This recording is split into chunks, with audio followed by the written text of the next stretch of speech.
Hello friends, welcome back to my channel. ఈరోజు మనం ఆవిరి కుడుము ఎలా తయారు చేసుకుందామని చూద్దాం రండి. ఇది తినటం వల్ల చాలా హెల్త్ బెనిఫిట్స్ ఉన్నాయండి. నడుము నొప్పి ఉన్న వాళ్ళు ఇది డైలీ ఒకటి తినటం వల్ల నడుము నొప్పి తగ్గిపోతుంది అండ్ చాలా ఆరోగ్యంగా ఉంటారు. ఇక్కడ చూడండి, నైట్ నానబెట్టుకున్న మినుములండి. ఇవి నైట్ మనం నానబెట్టేసుకొని పొద్దున్నే కడుక్కోవాలి. ఇవి చక్కగా నీట్గా కడుక్కొని దాంట్లో సరిపడా ఉప్పు వేసుకొని మనకి గ్రైండర్లో వేసుకోవచ్చు లేదా మిక్సీలో కూడా వేసుకోవచ్చు. దాని తర్వాత ఒక బౌల్లో వాటర్ తీసుకొని ఒక తడి క్లాత్, ఒక కర్చీఫ్ కానీ లేకపోతే ఒక కాటన్ క్లాత్ కానీ తీసుకొని ఆ క్లాత్ని తడిపి అలా వీడియోలో చూపించిన విధంగా మీరు ఆ బౌల్ పైన అలా వేసి కట్టేసేయాలి. ఒక థ్రెడ్తో కట్టేసేయండి.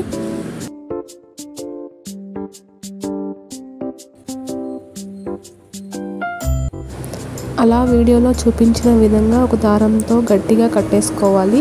దాని తర్వాత ఇందాక మిక్సీలో వేసుకున్నాం కదా మినుముల్ని, ఆ మిక్చర్ని ఒక లేయర్ లాగా వేసుకోవాలి.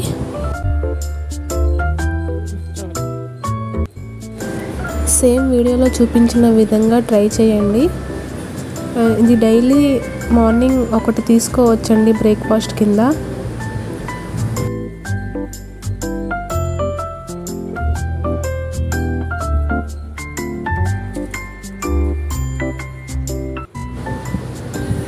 ఇప్పుడు ఏం చేయాలి అంటే దానిపైన మిగిలిన క్లాత్ ఉంటుంది కదా, దాన్ని కవర్ చేసేయాలి.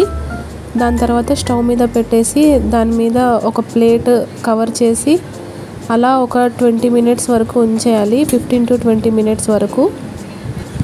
ఇది తొందరగానే కుక్ అయిపోతుందండి. ఆఫ్టర్ 15 మినిట్స్ ఒకసారి తీసి చెక్ చేసుకోండి, అది కుక్ అయిందా లేదా అని మనకు తెలిసిపోతుంది.